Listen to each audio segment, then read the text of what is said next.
Hi folks, thanks for joining me once again at Photo Tutorials. Been a while since I've brought anything new to you, so thanks for joining me again for this tutorial. What I want to show you to do in this episode is I'm going to show you how to create a nice polarized effect on your skies for your landscapes. A lot of people sort of probably don't use them. I've never used them since I changed from film to digital. When I used to use film in the days of Fuji Velvia 50 ASA, I would use the polarizing filter quite a lot. Want to get rid of any reflections that you may have, you know, especially when you're photographing water, and also to saturate those nice punchy colours.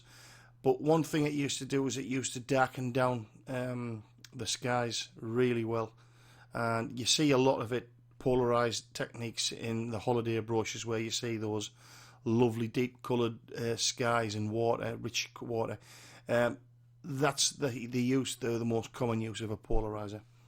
But anyhow, we haven't got the polarizer filter. What we've got now is we've got Photoshop in this digital age. So basically this is the image that I'm going to use. Not a glamorous landscape, I must admit, but this is my area of work. It's a test area. But as you can see, it's got quite a nice sky, and this sky can be improved on. So what I'm going to show you is I'm just going to show you how we go about doing this in Photoshop.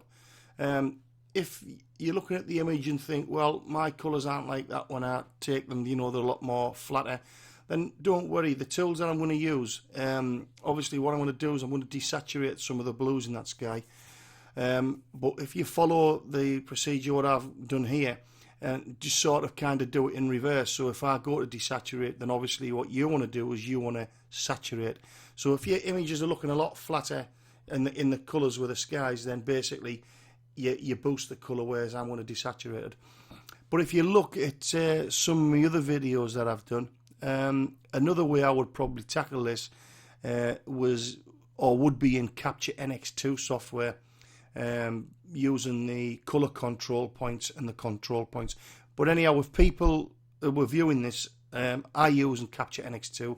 Then if you look at me video lists and look for the color selection tool tutorial for Capture NX2, then you'll see that technique in there. But anyhow, this is Photoshop CS6 that I'm using. So what I'm going to do here to get these colours like looking more polarised, more punchy and more natural is I'm just going to go to Image and I'm going to go to Adjust. And it's a tool which quite a lot of people don't really use, but I use it an awful lot. It's this tool here called Selective Colour Tool. Now when you get it, you get this box and it's all already defaulted with a colour red. Okay, the preset is at default. There is a custom level there, but we'll leave it at default. But it's this default colour here that we're going to change because we don't want to use red. We want to be, the two colours that we want to be concentrating on really is blues, the whites and the natural colours. So we're just going to start with the blue channel first. We may use cyan as well. So basically what we're going to do is we're just going to darken that down a little bit like so, and what we're going to do is we're just going to introduce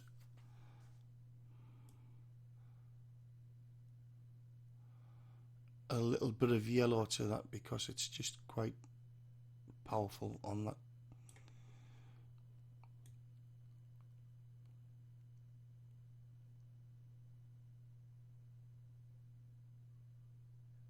And that'll do for there.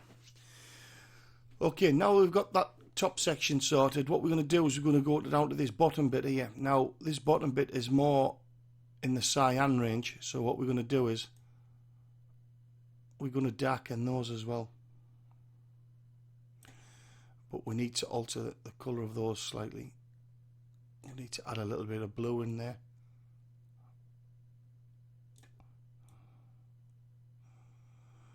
And if you can see the adjustments that I'm making quite severe, you can see how they're taking place.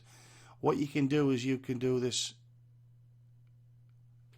and come to a setting which suits you. Obviously the settings that I'm using here may not suit you. But basically you just want to darken those skies right down like so.